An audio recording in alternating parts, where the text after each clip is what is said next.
Nara Bhuvaneshwari, wife of Andhra Pradesh Chief Minister Chandrababu Naidu, called for a celebration of festivals using handlooms fabrics. She emphasized the importance of supporting local weavers, highlighting their craftsmanship and contributions to the culture. Bhuvaneshwari encouraged the community to choose handloom products as a way to honor and uplift the weaving tradition, fostering economic sustainability for artisans.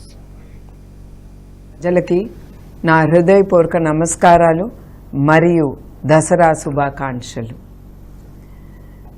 నా నిజం గెలవాలి పర్యటనప్పుడు రాష్ట్రం వ్యాప్తంగా నేను తిరిగినప్పుడు చేనేత కార్మికుల్ని చాలామందిని కలిసి వాళ్ళు పడే ఇబ్బందులు కష్టాల్ని నేను తెలుసుకున్నాను. చేనేత వస్త్రాలు మన తెలుగు రాష్ట్రాల్లో మంగళగిరి, వెంకటగిరి, ఉప్పాడ, పోచంపల్లి, సిరిసిల్ల, గద్వాల్, ఖాదీ ప్రసిద్ధి చెందినవి. నూలు సేకరించినప్పుడు బట్ట నేసే వరకు ఆ కార్మికుడు పడే కష్టాలు, ఇబ్బందులు ఎన్నో. అతను ఆరోగ్యం కూడా లెక్క పెట్టకుండా ఆ బ్లీచింగు, యాసిడ్ మధ్యన నుంచుని అతను బట్ట నేస్తున్నారంటే మనం అందరం ఒకటే ఆలోచించాలి. వాళ్ళు పడే ఆ కష్టం వాళ్ళ బిడ్డల కోసం, వాళ్ళ కుటుంబం కోసం, వాళ్ళు ముందుకెళ్ళటానికి వాళ్ళు అన్ని ఇబ్బందులు ఎదుర్కొని బట్ట నేస్తున్నారు. అందుకే మన అందరం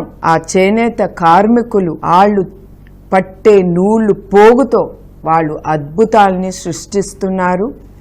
చేనేత అన్నలకు సంఘీభావంగా రాబోయే పండగ రోజుల్లో మనం చేనేతర వస్త్రాల్ని ధరించి నేతన్నలు ఆనందంలో మనం కూడా వాళ్ళతో పాలు పంచుకుందాం.